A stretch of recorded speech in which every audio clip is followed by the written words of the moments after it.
के बॉर्डर सीमा पे, यानी कि दिलीप सिंह नंधारी जी, और इस वर्ष के लिए भावी प्रत्याशी हैं और अभी इनका बहुत बोलबाला है। जैसा कि ये यहाँ दोनों पंचायत के लोग इकट्ठा हुए हैं और ये जन सैलाब है, तो देखते हैं। अभी फ़िलहाल इनका जो चुनाव चिन्ह है सिलाई मशीन छाप, यानी कि ये 13 तारीख को जो वोट पड़ना है तो उससे रिलेटेड सभी पर जनसंपर्क करने आए हुए हैं। और देख सकते हैं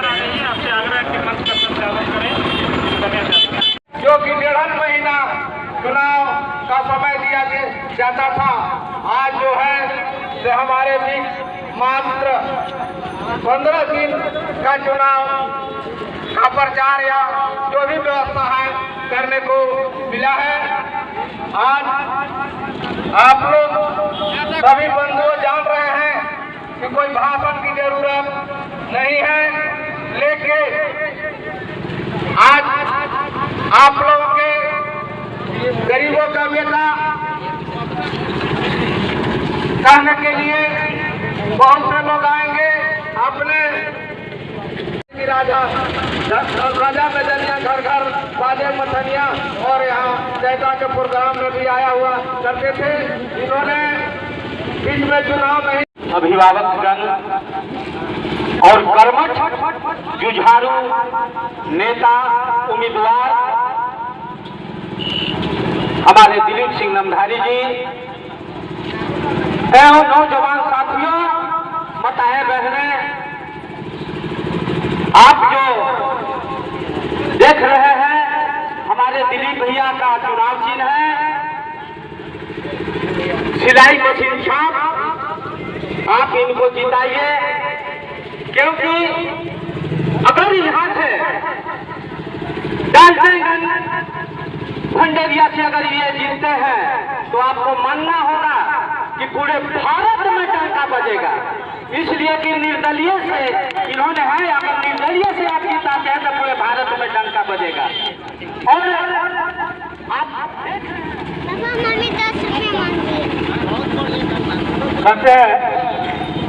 बिन पतवार के नैया पार ना हुई, बिन पतवार के नैया पार ना हुई, और दिलीप जी के बिना केकरो उधार ना हुई।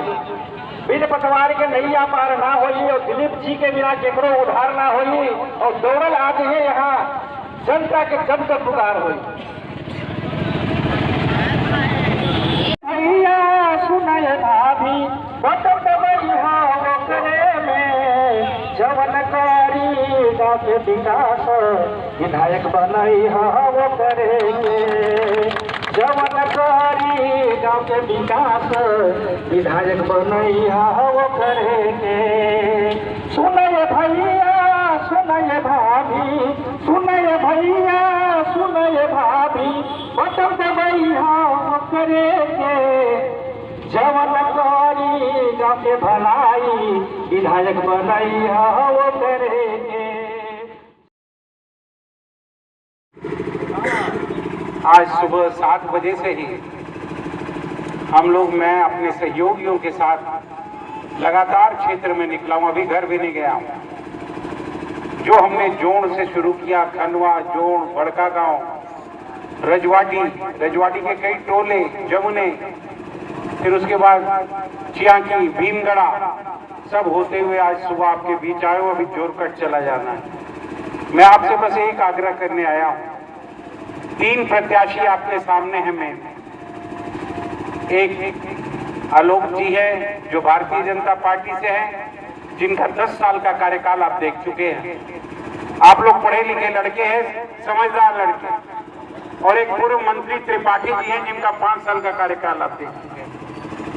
ये 15 साल का कार्यकाल अगर आप उसको अच्छा समझते हैं, अगर आप समझते कि ऐसा ही विधायक चाहिए, तो आप उन्हें वोट दें, मुझे कोई शिकायत नहीं है। पर अगर आप परिवर्तन करना चाहते हैं तो एक मौका मैं आपसे मांग रहा हूं।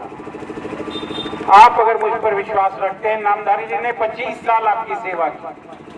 आज राजा मेघनी राय का नाम जो अमर था, उसको आज की पीढ़ी में लाने के लिए स्वर्गीय देवलाल सिंह जी, जो शीतल जी के पिताजी थे, उन्होंने कहा था पिताजी से कि सर, राजा मेदिनी राय तो अमर हो गए, उनकी कोई कृति होनी चाहिए।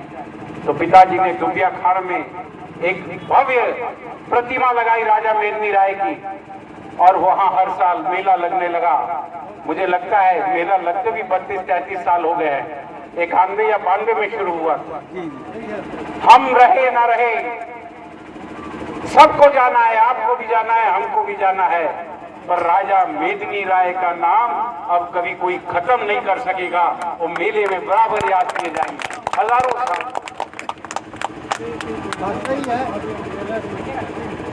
आज डाल्टनगंज का नाम एक अंग्रेज अफसर के नाम पर था। डाल्टन यहाँ से हेड हुआ करते थे। जब हम देश, जो हमारे बुजुर्ग बताते हैं, उनके नाम पर डाल्टनगंज रखा गया था। पर पिताजी को बहुत खटकती थी ये बात कि बाहर का विदेशी आकर वो अपना नाम से अपने शहर को कर जाए। तब उन्होंने, जब मंत्री थे, फिर स्पीकर बने, सारा काम किया, और इस बहुत लंबी प्रक्रिया होती है नाम बदलने की। आज मेदिनी नगर कहा जाता है।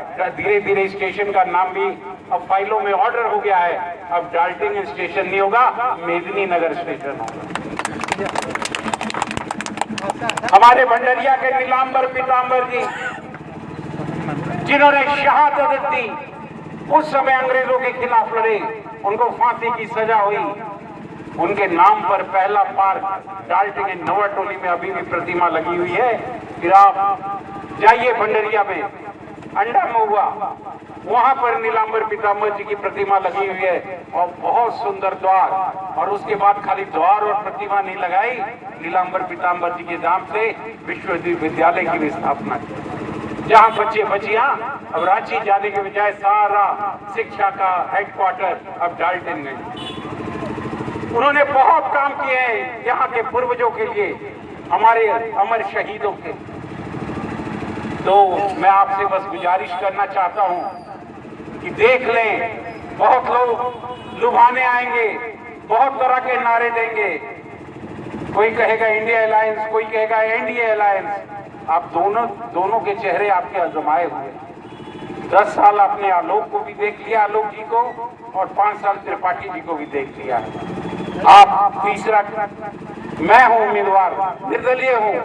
आपसे बस एक ही गुजारिश करने आया हूं, अगर आप मुझे मौका देंगे तो मैं आपके विश्वास से कभी विश्वासघात नहीं करूंगा, और जो काम इन्होंने कलंक लगाने का किया है, कभी कलंकित नहीं होने दूंगा डाल्टनगंज में।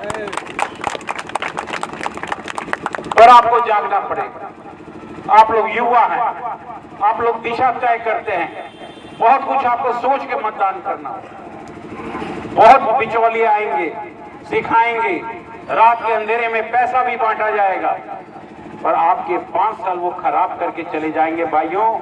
उसके बाद ये 13 तारीख के बाद अगर आप चूक गए तो 5 साल, जैसे 15 साल हार रहा है, कोई 5 साल फिर आपको पूछने नहीं आएंगे।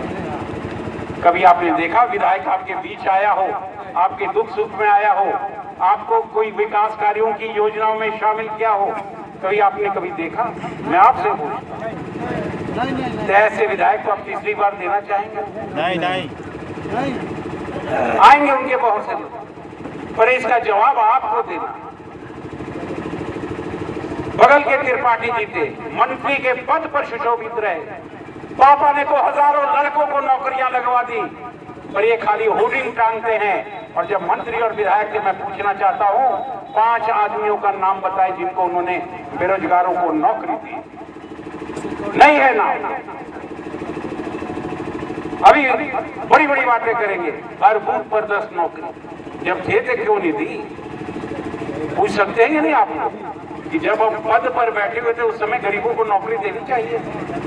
पिताजी ने तो विधानसभा में भर दिए पूरे पलामू के लोग, ट्रांसपोर्ट के चेयरमैन थे उसमें भर दिए, कॉलेजों में भर दिए जो स्थापित किए, स्कूलों में भर दिए, पुलिस में गांव-गांव के लड़कों की पैरवी की। इन लोग ने क्यों नहीं की? इसलिए भाइयों, बहुत सोच समझ कर फैसला कीजिए। मुझे बहुत लोग कहते हैं बाकी जगह तो आपका सब ठीक है, थोड़ा सुबह गड़बड़ा रहा। हमने अगर सुबह ही गड़बड़ा गया, जहां पिताजी ने अपना सारा राजनीतिक जीवन की शुरुआत ही सुबह से, राजा मेदिनी राय के सपनों की शुरुआत ही यहाँ से, क्योंकि राजा मेदिनी राय वो राजतंत्र था, कोई लोकतंत्र नहीं था। तब भी वो रात को भेष बदल कर घूमते थे, लोगों के दुख सुख को देखते थे। पापा ने कहा कि मैं उन्हीं की प्रेरणा को लेकर लोकतंत्र में मैं उठा रहा हूँ, जैसे वो घूमते थे। उनको कोई चुनाव नहीं लड़ना था, उनका बेटा राजा बनता, वो तो राजतंत्र था। उन्हीं से प्रेरणा लेके पापा ने आज मेला लगाया और सुशोभित कर दिया है। आने वाली पीढ़ियां इसको याद रखेंगी।